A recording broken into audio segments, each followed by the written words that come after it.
مسلمان کی عدالت سے بھی غیر اسلام کو سمجھتے تھے. یہ نہیں کہ اگر مسلمان کی تلوار سخت ہے تو کافر اسلام میں داخل ہو جاوے. اگر کوئی مشرک تلوار کو دیکھ کر کلمہ پڑھ بھی دے اور مسلمان یہ سوچ کر قتل کر دے کہ اس نے تو جان بچانے کے لیے کلمہ پڑھا ہے، تو اللہ تعالیٰ کے یہاں، اللہ کے رسول کے یہاں یہ مسلمان کافر کی جگہ پر آ جائے گا. سنو کچھ کہہ رہا. اگر کوئی مشرک تلوار کے ڈر سے کلمہ پڑھ لے،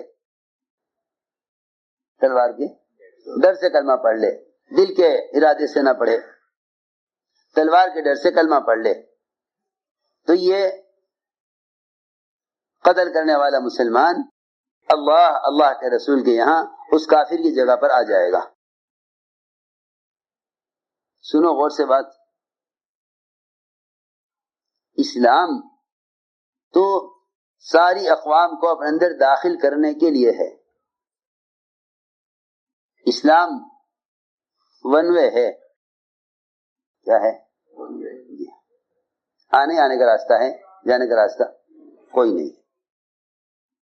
اسلام میں آنے کا ہی راستہ ہے، نکلنے کا کوئی راستہ نہیں ہے. نکلنے کا کوئی راستہ نہیں. اسلام میں آمد ہی آمد ہے. اسلام سے خروج کا کوئی راستہ نہیں ہے.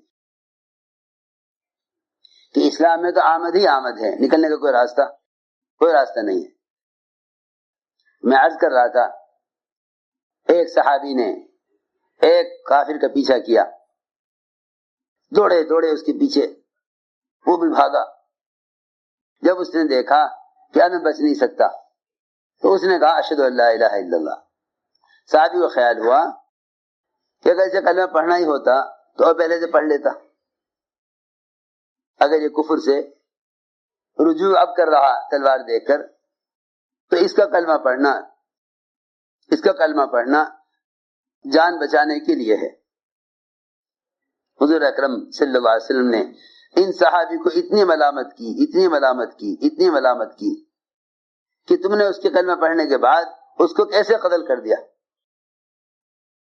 صحابی نے عرض کیا جان بچانے کے لیے پڑھ رہا تھا. آپ نے فرمایا اگر اس کا دل پھاڑ کر بھی دیکھ لیتے تب بھی تمہیں کلمہ نظر نہ آتا. میری بات توجہ سننی پڑے گی. یہ مطلب نہیں ہے کہ دل پھاڑ کے دیکھ لیتے تو تمہیں معلوم ہو جاتا. مطلب یہ تھا کہ اگر تم اس کا دل پھاڑ کے دیکھ لیتے تب بھی تم نہیں کہہ سکتے کہ اس نے کلمہ کیوں پڑھا ہے. تب بھی تم نہیں کہہ سکتے. کلمہ تمہیں نظر نہیں آئے گا اس کے دل میں. اگر تم دل پھاڑ کے بھی دیکھ لو گے، ایسا نہیں کہ دل میں سے کوئی روشنی نکلے گی، تم سمجھ لو گے کہ ہاں دل سے پڑھا تھا. آپ نے فرمایا اگر تم اس کا دل بھی چیر کے دیکھ لیتے تب بھی تم یہ نہیں کہہ سکتے کہ اس نے کلمہ کیوں پڑھا ہے. میں عرض کر رہا تھا کہ اصل میں بات یہ تھی کہ اسلام وہ تو مسلمان کے معاملات سے پھیلا ہے. مسلمان کے معاملات سے پھیلا ہے. اسلام مسلمان کے معاملات سے پھیلا ہے. حضور اکرم صلی اللہ علیہ وسلم یہود سے جزیہ وصول کرنے کے لیے ایک صحابی کو بھیجتے.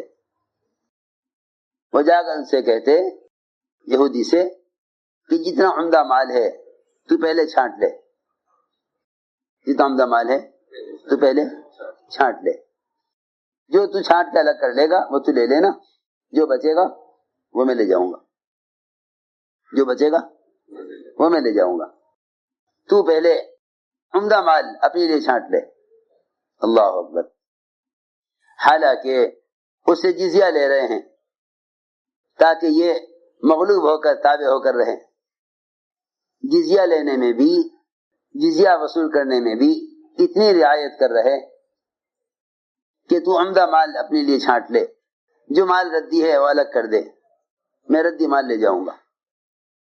جزیہ لینے میں ایک غیر مسلم سے اتنی رعایت کہ میں گھٹیا مال لے لوں گا، عمدہ مال تو چھانٹ لے. میں عرض کر رہا تھا مسلمان کے معاملات سے غیر اسلام کو سمجھتے تھے۔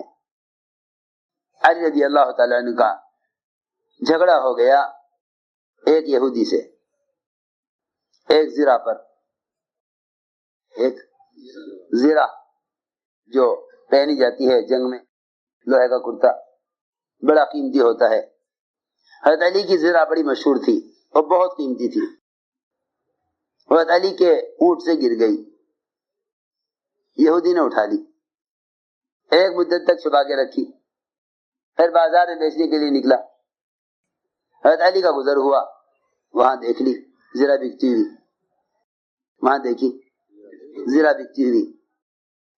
حضرت علی نے فرمایا یہودی سے یہ زرہ میری ہے، یہودی نے کہا غلط کہتے ہیں، یہ زرہ میری ہے، دونوں میں اختلاف ہو گیا۔ حضرت علی نے فرمایا عدالت میں چلو، قاضی فیصلہ کرے گا، عدالت میں چلو قاضی فیصلہ کرے گا۔ عدالت میں آئے، علی رضی اللہ تعالی عنہ عدالت میں خود تشریف لے گئے، یہودی ساتھ۔ قاضی نے دیکھا کہ مومنین تشریف لائے ہیں، قاضی بھی وہ دیکھو علی قاضی بنایا تھا، اسے بھی خیال تھا کہ مومنین کے خلاف کوئی فیصلہ نہیں ہو سکتا۔ یہودی بھی سوچ رہا تھا کہ تو یہاں کہاں پھنس گیا، ان کی عدالت، ان کا قاضی، یہ سارے مسلمانوں کے امیر۔ لیکن جیسے قاضی نے حضرت علی کو دیکھا عدالت میں، اپنی قضا کی کرسی سے کھڑا ہو گیا اور نیچے بیٹھا، حضرت علی کو کرسی پر بٹھایا، قاضی یہودی کے ساتھ زمین پر بیٹھا، قاضی یہودی کے ساتھ زمین پر بیٹھا، حضرت علی کرسی پر بٹھایا اور عرض کیا مومنین فرمائیے کیا حکم ہے، آپ کیوں تشریف لائے؟ آپ وہیں سے کچھ فرما دیتے میں کام کر دیتا، آپ کیوں تشریف لائے؟ کہا کہ نہیں میرا معاملہ اور جھگڑا ہے، مجھے خود آنا چاہیے۔ فرمائیے کیا حکم ہے؟ حضرت نے فرمایا یہودی کے پاس جو زرہ ہے میری ہے۔ یہودی نے کہا نہیں زرہ میری ہے۔ قاضی نے کہا مومنین آپ گواہ پیش کریں۔ حضرت نے فرمایا میرا بیٹا گواہی دے گا۔ قاضی نے کہا بیٹی گواہی باپ کے حق میں نہیں لی جائے گی، آپ کی بات سچی ہے لیکن گواہ لائیے۔ حضرت نے فرمایا کہ تمہیں معلوم نہیں کہ حسنین جنت کے جوانوں کے سردار ہیں؟